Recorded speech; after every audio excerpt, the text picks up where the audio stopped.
Welcome to MSU Today. Our first guest today is Joe Salem, director of the Michigan State University Library System.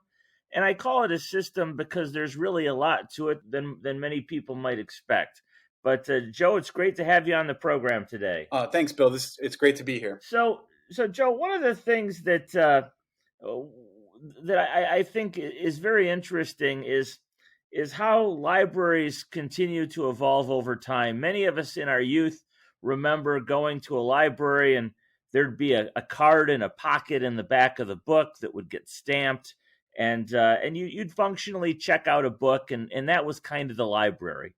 But libraries have evolved immensely over the years, and so my first question may seem a little silly on one hand, but I think it's sort of profound on another, and that is, what is a library today? Well, thanks, Bill. It's not a silly question at all. I think it is a profound question.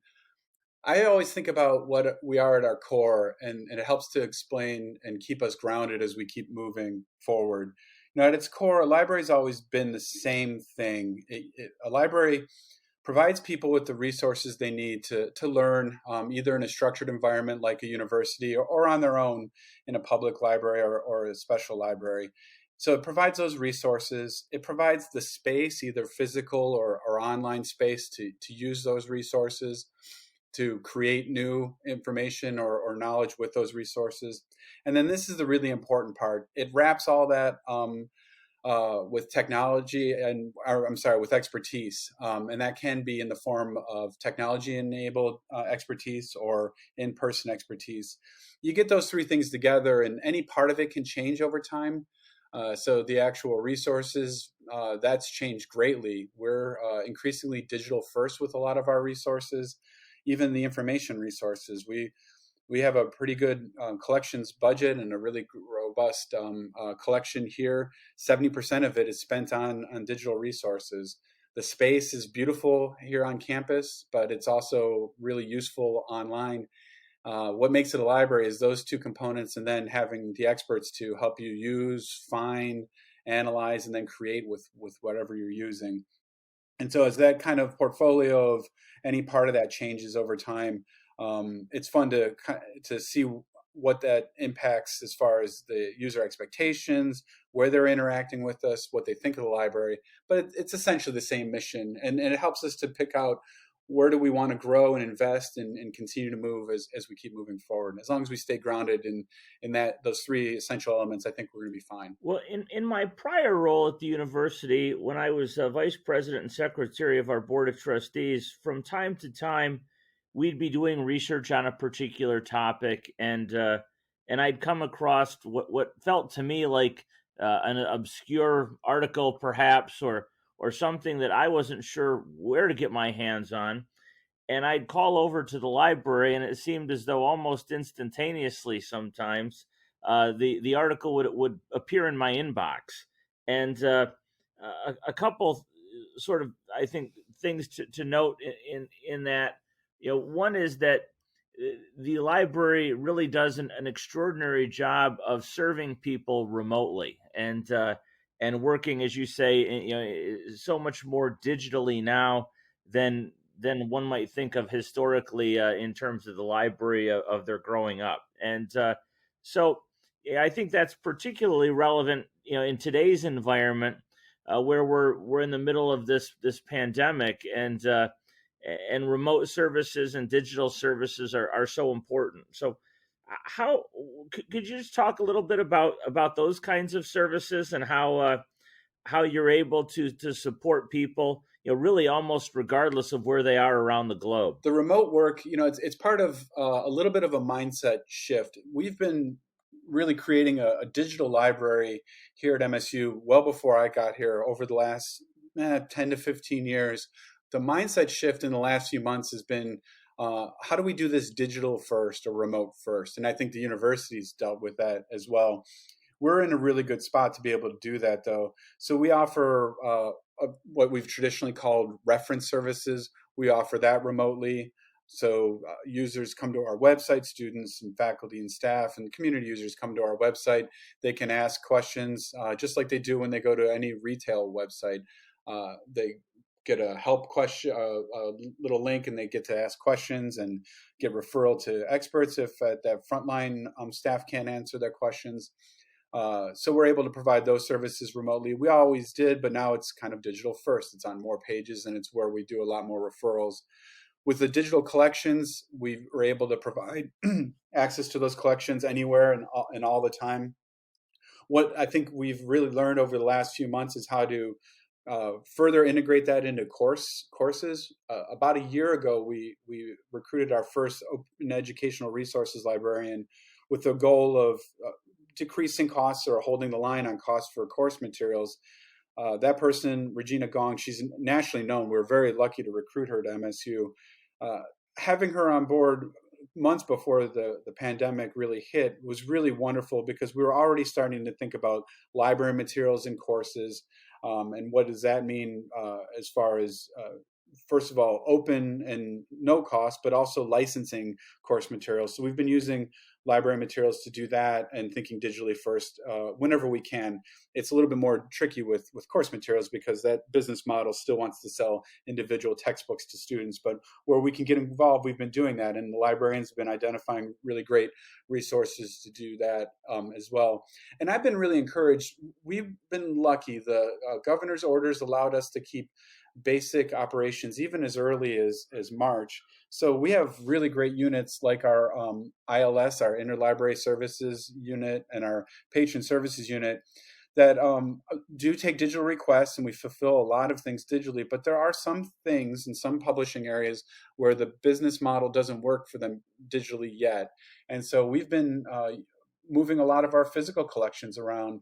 We have a really great service. We always offered it to distance learners, and that was defined as anyone 50 miles or more away from the university. Now we've just defined everyone as a distance learner because we all are. And we're shipping books to them with return mailers. And that's been a very popular service. It's been really heavily used, and we anticipate that it will be. And we've been able to do that because our ILS colleagues never really left the building, and they've been providing that. Some days as many as 100 books go out on that service. So it's been a lot of digital services, but there have been some traditional services that we've just been finding new ways to meet the need there. Well, and that's to me a really interesting point. Our physical library on Circle Drive and on campus in East Lansing, has millions and millions of volumes and more digital materials beyond that.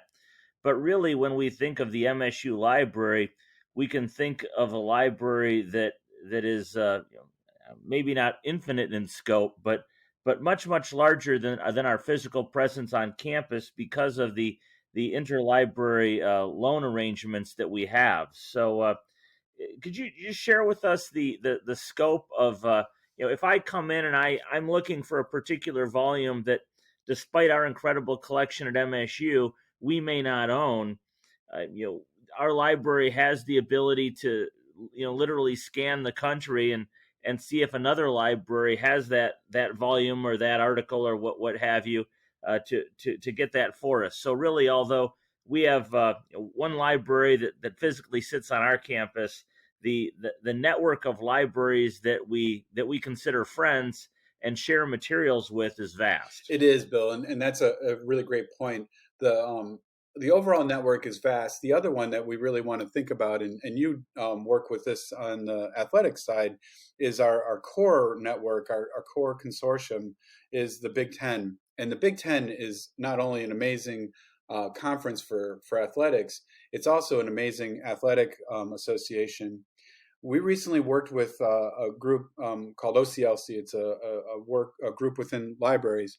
And we commissioned a study to look at how the Big Ten could be even more collaborative as far as building collections together and sharing those collections. We already do through interlibrary services, but how can we be even more proactive in building those collections together? But in that report, what they found was that among the 14 Big Ten libraries, we already hold about 25% of the scholarship that's published in English. That's remarkable. The North American scholarship printed in English, if I remember correctly. That's remarkable, though, if you think about what we have just within that media network. And then obviously we can request things through interlibrary services, and they come from all around the world. And our group does that. They hunt things down and they deliver them. Quite often they deliver them digitally. We do it at no cost or at the very lowest cost we can to our users. It's an amazing service. And the fact that we were able to provide it this entire time throughout the pandemic is actually pretty noteworthy. Much more of our network is coming online.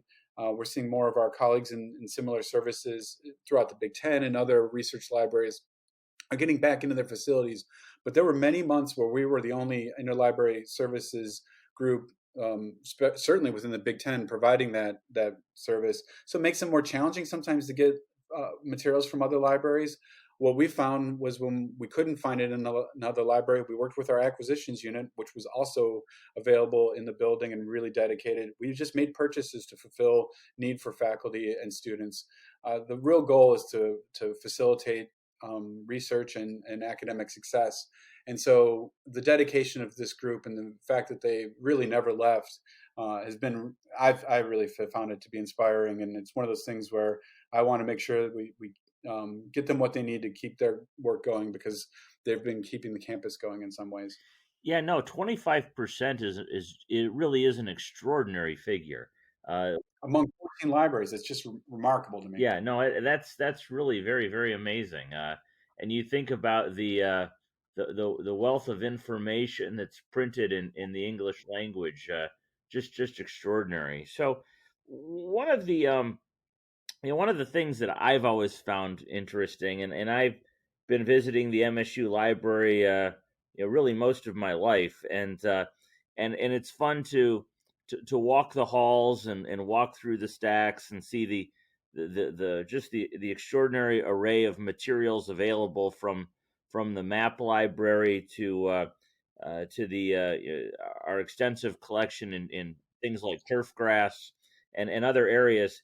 And each library, I think, tends to have collections that develop, and really, I'm not sure why, but collections that develop in certain areas of strength. And obviously, at MSU, turf grass and the agricultural areas have been historic strengths for us over 150 plus years. But can you talk about some of the more interesting collections that MSU is nationally and internationally regarded for? I think it might surprise people, for example, that MSU has one of the world's great collections of cookbooks or of comic books. It's one of the really great parts of my job is talking about our collections and our kind of noteworthy collections and our areas of strength and really what distinguishes us from other libraries. And that's one of the really fun parts of what we get to do at a major research library like MSU's libraries. So we do have some really unique areas of expertise. The turfgrass collection that you mentioned, it's not even kind of fair to say that it's the best in the world. I mean, it's probably the only in its size and scope and comprehensiveness. That collection is not only a research collection, but also is used to create the turfgrass information file. And that's a really core database and research tool used by researchers in the field and in that industry. It's hosted at MSU and it's available worldwide and it's highly regarded. It's a really wonderful resource. So that's one of our areas of strength, and it's certainly an area of distinction and known throughout the world. You mentioned a couple of areas within our special collections. The cookbook and cookery collection is a major and noteworthy part of our special collections library. The Special Collections Library is named after, well, it's not, the entire Special Collections Library is not named after, but grew out of our popular culture collection, named after Russell Nye, who was a professor at MSU and focused a lot on popular culture. And we have some really remarkable areas of distinction within that collection. The major one that you referred to was the comic art collection. So MSU holds the largest publicly held collection of comic books and comic art. It's certainly a remarkable area of distinction. We host scholars annually to use that collection. It has been a recruitment tool for colleagues in other departments, English and history, to be able to use that collection. It's international in scope. It's just a remarkable collection, built really single-handedly by a really great colleague, Randy Scott, who's the comic art librarian in the library. And so it's pretty, I would just say it's pretty wild to be the dean of libraries with a comic collection like that. It's pretty fun. But we also have kind of under the leadership of our new head of special collections, Leslie McRoberts, we've tried to return some of the special collections library to its roots a bit and focused again on popular culture and popular culture collections. We recently received or purchased and acquired. Some of it was purchased and some of it was another acquisition means. Major collections in posters.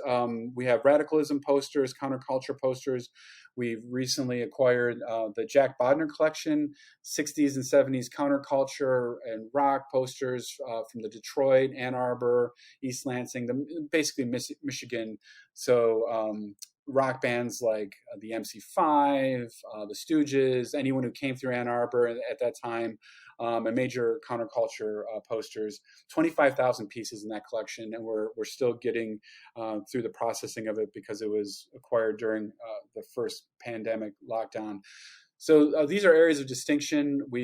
We're very excited to kind of return that collection. At the same time, Special Collections is a teaching collection. We've been building over the last 10 years or so a really nice collection, a teaching collection of rare books, kind of distinctive pieces that get in the hands of students. That's one of the nice things about being at a land grant is all of our collections get in front of students pretty regularly. They're handled by students in under supervision, but in the classroom. And so it's been a lot of fun to get to know our collections, to get to know our experts, and to watch students get to benefit from them as well. One of my favorite aspects of special collections, and it's based on a relationship that I've been able to develop over a number of years, is the papers of Richard Ford. And Richard is an MSU alum, a really absolutely wonderful person, and an extraordinary talent as an author. I think one of America's great contemporary authors. And as we and to me it's interesting to understand the craft of writing, and how people edit their work, and think about how they put something on the printed page, and collecting the papers of people like Richard. I think will is to me just fascinating, but it also lends itself to the scholarship of learning that that really is what a university is all about. And so that was an entree I had into special collections, but I've always been fascinated by the things that that our university holdings contain, both at the library, at archives, at the museum, and elsewhere. One of the I think one of the most fascinating aspects of the MSU library is a collection that isn't at all on paper, but that is the Vincent Voice Library. And as you think about people of history, we see pictures of people like Franklin Roosevelt or Thomas Edison, but we rarely know what they sounded like. And so to me, the recordings in the Vincent Voice Library are just such a unique thing that someone even had the notion to think about it and assemble a collection is pretty extraordinary. So could you share with our listeners a little bit about that very unique project? Yeah, that's a great one too, Bill. I would just note before I do the Richard Ford papers. are part of a really nice, extensive collection of Michigan writers at Special Collections. And obviously, everything we're talking about is somewhere on the library's website, but there's a nice page on the library Special Collections site listing all the different Michigan writers for whom we have their papers. And so I would encourage anyone who's interested to stop by that website and take a look. But the Vincent Voice Library is a pretty unique collection of exactly that. Historic recordings, news recordings, speeches, and it's not just historic. We've also been involved in oral histories, history on campus, speeches that have taken place, events that have taken place on campus. The history of MSU is captured in oral history, and it is a really unique collection. And it's one of these where it's pretty interesting to me. I think many of us are getting more attuned, maybe not all of us, to being able to listen and focus on voices, especially in things like podcasting, or as we return to listening to conversational radio like this program. But right now, for now, the Vincent Voice Library is focused on audio recordings.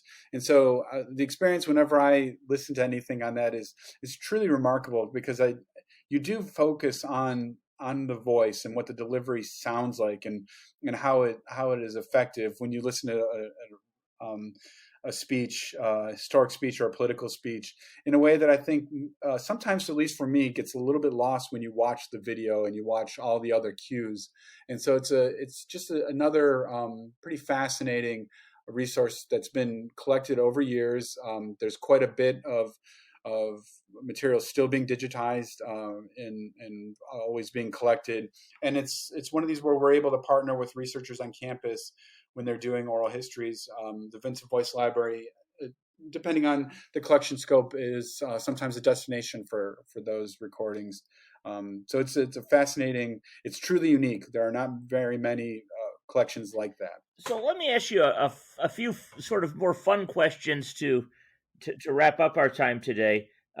First, as a librarian, what's the most fun part of your job? Things like this are great. I like talking about the great work we do, and the really great work that my colleagues do. So that's really a lot of fun.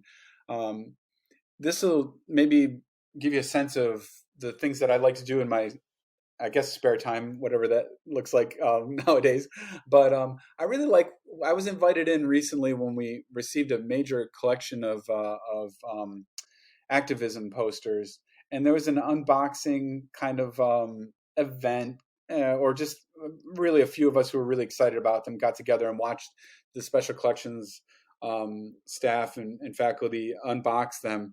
And that was really fun, in a way that sometimes I like music, so if I unbox a new collection or something like that, it was the same kind of event, although it didn't cost me any money directly, so that was a little bit different. It was just kind of fun to see what was in there, the care that was taken in shipping it, some of the notes that were included, and hear the experts in the room talk about what we were receiving and what impact it would make for students. And then the other real fun thing, and it's one of these things where, admittedly, when I go into the library now, it's something that I miss, and sometimes it makes me a little bit sad. The energy in a building like that, with students either working together or taking advantage of the expertise around them, the ownership that students feel for the library, especially at MSU. The students really love that library, and you feel that they take care of it. They love what we do for some of the downtime events. That really carries you through a day, and I always make it a point to try to walk out through the student areas, just to kind of see what they're doing and to kind of feel that energy every day. And yeah, I miss that right now. So that's a lot of the fun that I get to have. For many years, my office was located, in a building, in the administration building right next door to the library, and occasionally on an afternoon where maybe I'd had a bit of a more stressful day than usual, I'd just walk over to the library and maybe just walk around and explore a little bit, find a new area of the library that I hadn't spent much time in. pull a book off the shelf and just spend 15 or 20 minutes roaming around. And it seemed like there was always something fascinating that you could find, or new or interesting, to just be a bit of a diversion in the day, and take a little break. And it's to me one of the very most special places on campus that I've always loved from my high school days, when I'd go over there to study, to more recently, where I just find a time to take a break during the day and roam around a little bit. So I can't help but ask a librarian a final question, and that is, Joe, what's your favorite book? Oh, that changes all the time, I guess. I guess the easy answer is whatever I'm reading at the time. I just read a really wonderful book called Brother Robert, about Robert Johnson, and it was written it was written in collaboration with one of his oldest living relatives, a half sister, and she has to be in her 80s or 90s now. And it was a little bit about his time as a musician, a lot about his time with the family, and then some fascinating parts about the kind of battle over his copyright. And so there's an awful lot there that was really fascinating to me. So I guess it's whatever I'm reading at the time is my favorite book. I like to take the deep dive on a lot of topics. And lately, when I need to unplug from work, and I think a lot of us need to do that, I've really been returning to a lot of the music and musicians that have fascinated me over time. And Robert Johnson's always been one of them. Joe, it's been a delight to have you with us today. Joe Salem, Dean of Libraries at Michigan State University, and guardian of one of our most valuable resources, the accumulation of intellectual curiosity and knowledge over the decades and centuries that becomes a library. And in today's world, not only books on shelves, but more and more digital materials that are accessible worldwide. And so I encourage our listeners to not only explore their local library, but if they have questions, then Joe and his team of really extraordinary people stand ready to help. So, Joe, thanks so much for joining us today. It's been a real pleasure getting to know a little bit more about the MSU libraries. Thanks, Bill.